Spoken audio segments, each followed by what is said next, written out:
Everyone, আর একটা shorts video নিয়ে তোমাদের সাথে চলে এসেছি। আর আজকের দিনটা ছিল 26 জুলাই, আমার মেজো ভাইয়ের বার্থডে। এই হচ্ছে আমার মেজো ভাই আর আমার মেয়ে। আজকের মেনুতে ছিল এখানে একটা পনিরের তরকারি ছিল, এটা রেজালা টাইপের করেছিল, খুব একটা ঝাল হয়নি, মিষ্টি মিষ্টি। তারপরে ছিল আলুর দম, যেহেতু অনেকেই আজকে ভেজ খাবে তাই ভেজ মেনু, সাথে ননভেজ দুটোই ছিল। তার সাথে ছিল ফ্রাইড রাইস, এটা বাড়িতে বানানো হয়েছিল, সব রান্নাই মোটামুটি আমাদের বাড়িতেই হয়েছিল।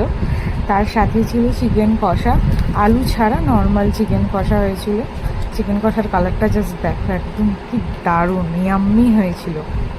আমি যদিও আজকে খাইনি, আমি কালকে খাবো। আজকে আমার শনিবার, তাই আজকে আমার নিরামিষ। তো তারপরে ছিল এই যে রসগোল্লা, আমাদের বাড়িতে কোনো কিছু অনুষ্ঠানে রসগোল্লা, কোল্ড ড্রিঙ্কস, আইসক্রিম, এই তিনটে মাস্ট। তারপরে আমাদের বার্থডে বয়ের কেক কাটিং হয়ে গেল। এই হচ্ছে বার্থডে কেক, যেটা আমি অ্যাজ ইউজুয়াল আমার ভাইকে গিফট করেছি। আর তারপরে আমার ভাই, আমার মেয়ে আর ওর বন্ধু বান্ধবরা নিয়ে আমার অন্যান্য ভাইগুলো সবাই একসাথে মিলে কেক কাটিং হয়ে গেল।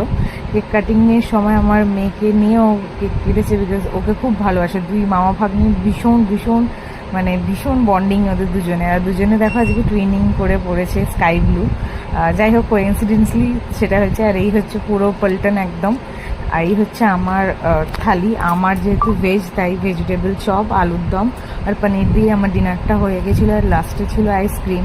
আমার ব্লগগুলো কেমন লাগছে জানিও। বাই বাই, সাবস্ক্রাইব করে দিও।